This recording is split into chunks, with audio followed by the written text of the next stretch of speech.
quem me levou a ver muitas destas árvores ao vivo e a cores fora do jardim, no seu ambiente mais selvagem, verdadeiramente, foi o próximo convidado, que é o Tiago Monteiro Henriques.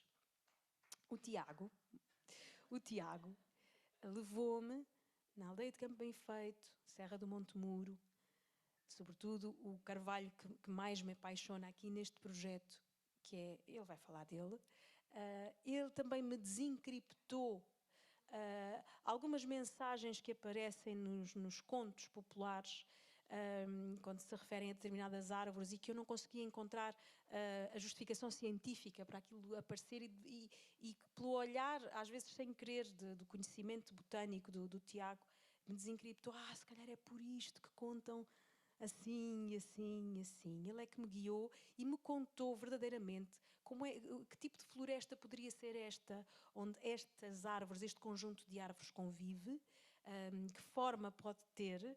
A Paula já tinha começado a fazer esse percurso muito relacionado com aquilo por onde ela começou, mais próximo da água ou mais distante da água, para começar a perceber uma geografia. E depois também foi-me guiando no tempo geológico, nestes anéis. E contou uma história do princípio do princípio. Eu disse, Tiago, tens de contar a história do princípio às pessoas, não posso ser só eu a ficar com esta informação preciosa. E, portanto, Tiago, bem-vindo e obrigada.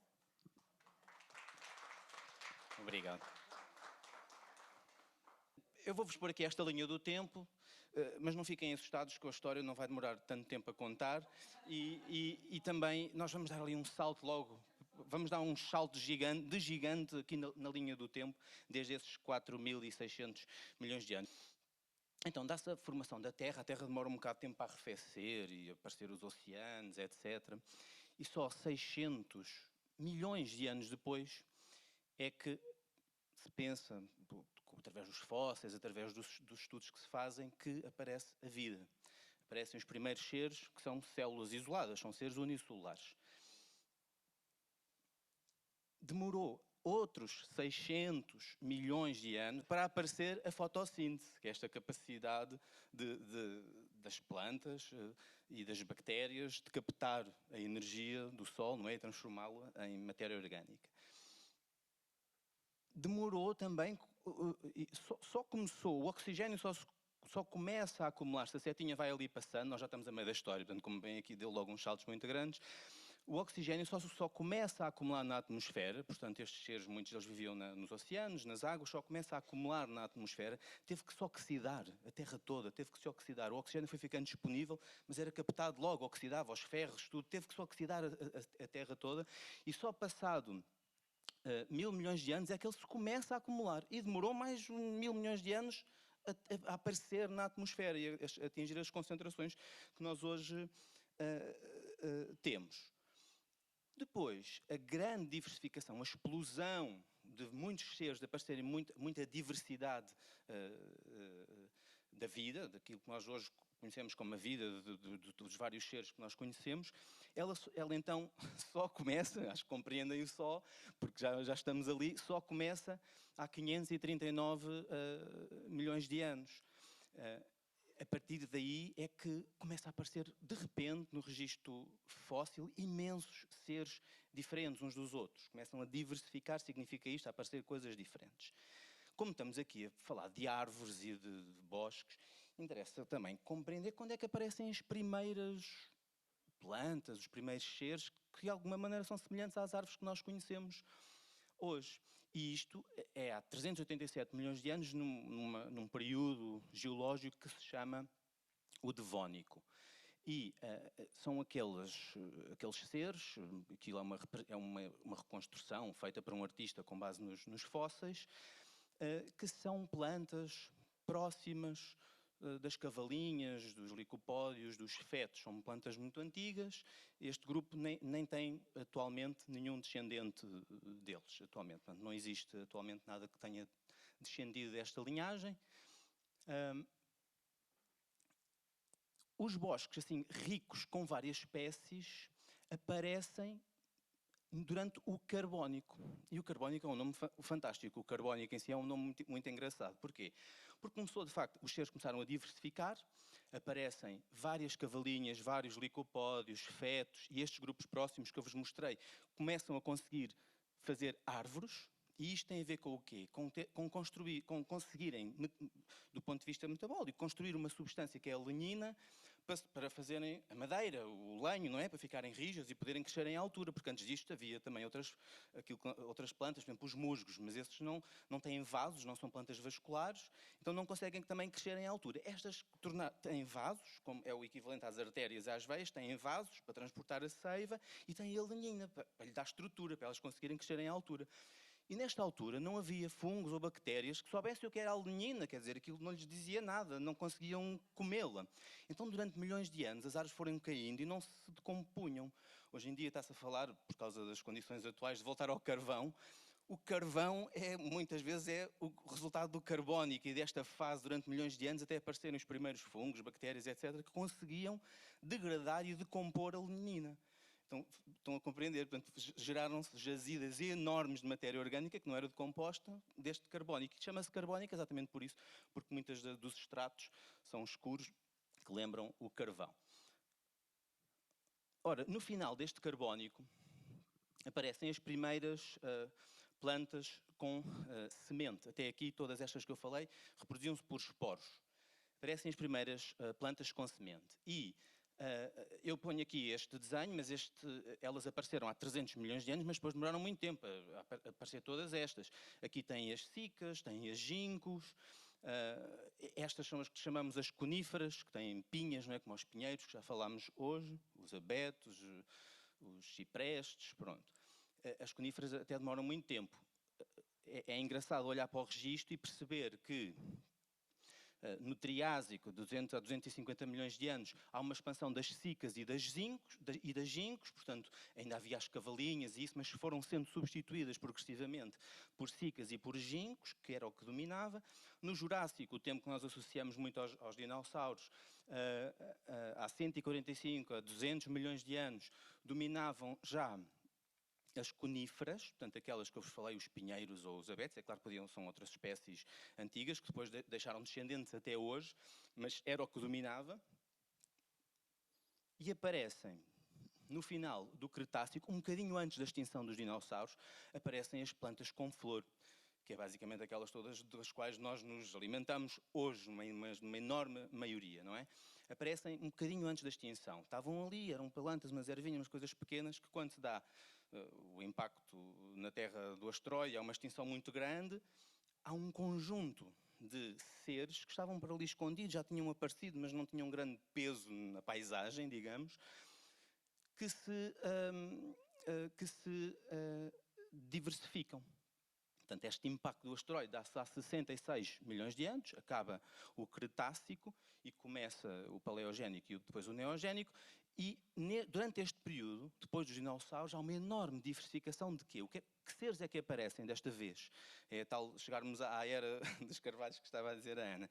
Que seres é que aparecem desta vez? Aparecem muitos mamíferos, imensos animais, como nós hoje conhecemos e que chamamos mamíferos, as aves, que ainda são descendentes de alguns dinossauros que não se extinguiram, e aparecem imensas angiospermas, que são estas plantas com flor.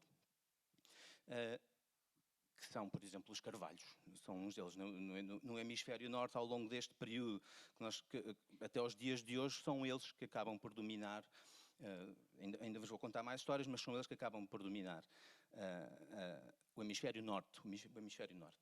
A conversa não é a mesma para o hemisfério sul. Ora bem, depois desta diversificação toda, e já estamos quase a chegar aos tempos de hoje, há 2,5 milhões de anos, portanto até aos nossos dias, nós entramos no Quaternário, e o Quaternário tem um período inicial com as glaciações, com a idade do gelo.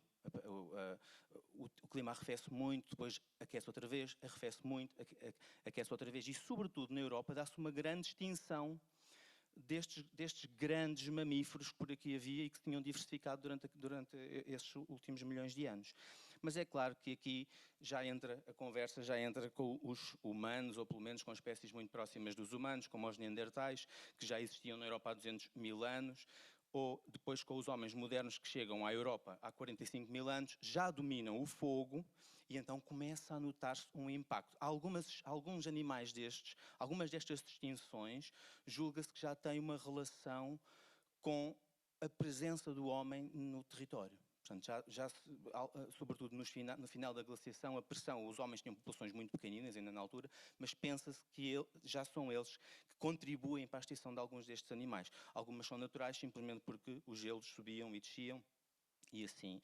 Eu gosto particularmente desta parte de 45 mil anos a 8 mil do Paleolítico Superior, porque o homem deixou, nas cavernas, deixou o registro deste contacto com estes animais que depois acabaram por se ir extinguindo. E estes animais, por exemplo, um mamute é como um elefante, não é? E derruba árvores, inclusivamente. E então isso teria um impacto muito grande nas paisagens. Mas é assim, a história o que nos conta é que nós tivemos este contacto, mas de facto eles extinguiram-se no hemisfério norte. As cabras, nós também extinguimos a cabra montesa, o bisonte, os veados gigantes, os auroques, que são os antepassados das vacas, estes veados gigantes, que eram uns veados mesmo muito grandes, também se extinguiram. Isto, por exemplo, em França são rinocerontes, tudo coisas que, quando nós olhamos, nos parece um pouco inacreditável. Hienas, leões, isto em grutas em França, portanto isto era toda uma outra paisagem que nós tínhamos no Paleolítico, quando aprendemos a caçar, e a caçar com o fogo também. Cavalos. Ok, então eu paro aqui no Paleolítico para dizer, bem, nós aqui nesta altura nós tivemos um primeiro contacto com a natureza, e o que é que nós recebemos da natureza? Bem, devemos ter recebido seguramente, isto são fotografias atuais obviamente, recebemos bosques, que já falámos muito hoje, se quiserem chamar florestas também pode ser. Eu gosto de distinguir os bosques para os autóctones, as florestas para as florestas de produção, mas isto é um aspecto técnico.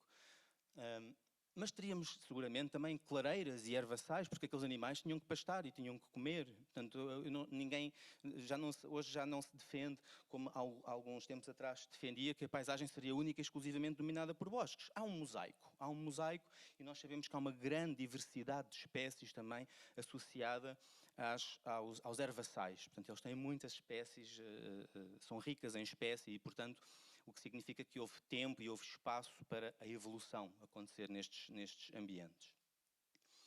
E, pronto, isto também são bosques ribeirinhos, as galerias com as clareiras, onde muito provavelmente esses animais se juntariam, para beber água. Há muitas espécies úmidas que hoje nós expandimos com as regas nos lameiros, por exemplo, que têm a ver com esta coevolução dos animais com as plantas ao longo destes 66 milhões de anos. Então, quantas árvores é que compunham, por exemplo, estes bosques em Portugal? Ora bem, eu ontem estive a pegar na lista e conto uns 57 espécies ou subespécies, o que chamei tipos diferentes de árvores autóctones para Portugal continental. Temos 4 árvores que conseguem atingir portes de gigante, ok? É o pinheiro de casquinha, eu não posso enumerar todas porque elas são 57, mas está o carvalho alvarinho, por exemplo, que estamos a tratar aqui. Está um lumeiro especial que se chama lamagueiro, e da qual também tenho muitas outras histórias para contar, mas se calhar hoje não chega. Estas são árvores gigantes, se as deixarmos crescer. É claro, se andarmos sempre a cortá-las e andarmos sempre a queimar, e andarmos sempre... precisam de 1000 anos para ficar com aquelas alturas, ok? Temos 11 árvores ditas grandes, vá lá, entre os 20 e os 30 metros, conseguem atingir estes portes. Temos 28 árvores que atingem portes entre os 8 e os 20 metros. O madronheiro, por exemplo, ainda não se tinha falado hoje, mas há muita coisa, sorveiras, há muita coisa interessante para explorar. E 14 pequenas árvores, a azelha, a aveleira, o espinheiro alvar ou pilreiteiro, como quiserem, também é uma árvore pequena, se lhe dermos tempo. É claro que se estiver sempre a queimar, sempre a ser cortada ou comida pelos animais, ou isso vai ficar com porte arbustivo. Estas árvores pequenas às vezes é difícil saber se são arbustos ou se são árvores, mas eu incluo aqui porque elas no seu potencial, atingindo o seu potencial máximo, atingem um porte arbóreo, com um tronco bem definido, digamos. E aqui estão as 57. Depois podes pegar na lista e ver uma a uma e ver o que é que o que é que se pretende. A árvore, às vezes, não é só atingir uma altura, por exemplo, superior a 2 metros, nas gemas de renovo, naquelas gemas que depois vão crescer, vão fazer folhinhas no ano seguinte, não é? Que é uma classificação relativamente aceita, acima destes 2 metros, abaixo disso são os tais nanofanerófitos, que a maior parte são arbustos, mas, esquecer, pronto, a maior parte são arbustos, e há também uma outra questão que é terem, eu vou ali buscar a minha água, que é terem serem monopodiais, terem um pé só, que é ter um tronco central. Por exemplo, a aveleira há já quem não a considere como árvore, porque muitas vezes tem ramos, tem vários troncos, digamos, tem vários troncos. Mas fica enorme, atinge, para mim é uma árvore, sim. Há sempre estas dificuldades quando queremos... Perdão. Quando queremos sistematizar o conhecimento, deparamos sempre com algumas destas dificuldades. Até mesmo na lista que eu vos mostrei das 57, há ali umas com ponto de interrogação, porque é mesmo difícil até hoje, por exemplo, os chopos. O chopo negro não é uma árvore autóctone, não é considerado uma árvore autóctone atualmente. O chopo branco, tudo indica que também não é, mas ainda há dúvidas, mas tudo indica que não é. Portanto, há sempre aqui muitas... Nós depois podemos até falar um pouco, mas há sempre dificuldades. Às vezes a ciência muda exatamente para uma direção oposta, porque há nova evidência, há novos estudos que nos indicam outra coisa. O castanheiro pensava-se que tinha sido extinto naturalmente com as glaciações e afinal há registros polínicos que mantêm lá um pezinho ou outro, passou a ser uma árvore da nossa flora outra vez. Portanto, há sempre assim umas coisas mais difíceis, mas... isto então é o quê? É um estudo de 2007, no qual tive na altura a sorte de dar um pequeno contributo, que é um mapa para Portugal daquilo que são os bosques, os tipos de bosques. Para vocês, aqui estão 28 grandes tipos de bosque que teriam uma grande presença no território. Por exemplo, aqui é o carvalho alvarinho, mas ali também é carvalho alvarinho. Eu estou-vos a dizer, e aqui também, eu estou-vos a dizer para vocês perceberem que a mesma espécie pode formar mais do que um tipo diferente. Subimos muito em montanha, o bosque altera-se, apesar de ter a mesma espécie a dominar, porque o que está por baixo dele também se muda, com o frio também se altera. Pronto, as tipologias de bosques, para quem estuda a vegetação, é isso. Olha-se para a espécie dominante, mas também se olha para o que está por baixo. E estes 28 bosques, que a maior parte, o que está aqui representado, não são bosques das ribeiras, não são amiais, nem os freixais que se falou até agora, esses costumam ser lineares, são mais difíceis de cartografar, é tudo o resto que está no território, ok? Aquilo que não é ribeirinho. E estes sim têm uma expressão muito grande e muito visível no território e ocupam quase todo o território. Na verdade, estes bosques que nós chamamos mésicos ou mesófilos, que estão ali, não estão com os pés dentro d'água, digamos. E neste exercício, portanto, nós temos aqui uma modelação e com base nos remanescentes atuais dos bosques, portanto, o que os fitossociólogos, por exemplo, os geobotânicos fazem é ir ao campo, é estudar os restinhos que ainda existem das florestas, que estão ali a regenerar sozinhos naqueles campos mais perdidos, pouco utilizados, e tentar compreender a flora que lá está e organizá-la, não é? E compreendê-la, e fazer uma tipologia disto. Em Portugal continental, portanto, não estão ali representados todos, porque estes são só estes bosques que são muito, muito conspícuos, são muito visíveis no território, mas em Portugal há mais ou menos 80 tipos diferentes de bosques. Alguns deles são muito localizados, são coisas muito pequeninas, em pequenas ravinas, do Balsemão, por exemplo, há um bosque nomeado por Lamagueiro, só para vos dar exemplos. Há coisas muito localizadas. Estes são os bosques que constroem as paisagens, as nossas paisagens, e são estes 28. Como é que nós tratamos estes bosques, desde o Paleolítico? Eu parei no Paleolítico, na idade da pedra lascada, não é? O Paleolítico, o Neolítico é a pedra polida e é quando aparece a agricultura, não é? O Paleolítico são designações da história. Quando estamos a falar do tempo geológico usamos outras designações, elas não batem mesmo certo, mas aqui o fogo para caçar e o fogo para cultivar é a transição entre o Paleolítico e o Neolítico. E o que nós vemos quando estudamos o pólen que se acumulou no solo, nas torfeiras, nos lagos, ao longo dos milénios, o que nós vemos é que desde a última, esta mudança aqui, que é geológica, é o fim da glaciação. Acabou a idade do gelo e o clima ficou como nós hoje o temos. O Holoceno é o clima como hoje o conhecemos. Portanto, não havia glaciares no Zézer, deixou de haver esse frio. E o que nós vemos é que há assim uma elevação grande do pólen, da percentagem de pólen arbóreo. Portanto, todo o pólen que nós vemos que acumulou há 1000 anos, fazemos um furo no chão e vai-se ver lá a vários metros qual era o pólen que estava a acumular nessa altura. O que nós vemos é que houve uma subida do pólen arbóreo. E normalmente, em Portugal, nesta faixazinha de Portugal, não é assim em toda a península, normalmente o pólen que aparece é os tais carvalhos. Nesta última glaciação, então, é claríssimo, é a era dos carvalhos mesmo a que nós chegamos. São eles que acabam por dominar quase todo o pólen que encontramos. Mas lembramos que o homem já meteu aqui o seu dedo, já tinha ajudado a extinguir alguns dos grandes mamíferos, já tinha ajudado a extinguir muitos dos animais antigos, não é? Portanto, isto já não é uma história perfeitamente sem homem, pelo menos, se quisermos. Já é uma história que já nos inclui a nós. Isto é, por exemplo, para as zonas mediterrânicas, isto é um diagrama polínico para a Serra da Estrela, e isto é uma zona na Galiza, uma zona mais próxima do mar. Se vocês virem o fogo para cultivar, o início do Neolítico, a intensa perturbação de origem humana, há cerca de 3000 anos, é a idade dos metais, saímos da idade da pedra, precisamos de cada vez mais combustível para derreter os metais, para derreter o cobre, para derreter depois o bronze, para derreter depois o ferro, para trabalhar depois o ferro, não é? E isto que nós vemos é que as florestas foram sendo cada vez mais utilizadas. Reparem que até grande parte desta quebra, até antes dos descobrimentos foi mais uma machadada. O carvão para as cidades no início do século XX foi outra machadada. Portanto, nós fomos desflorestando ou desarborizando o país. Isto é para zonas temperadas, onde as florestas são bastante frondosas e têm estas árvores muito grandes. E o que acontece é exatamente o mesmo. Não vale a pena gastar-vos mais tempo. Nós chegamos há coisa de 100 anos com menos de 10% de floresta. E com algumas regiões a entrar em colapso, como em Trás-os-Montes, a queimar a bosta de vaca para se aquecerem. Isto é um colapso total do sistema, porque deixam de ter fertilizante. Portanto, aquilo estava mesmo a rebentar, ia acabar.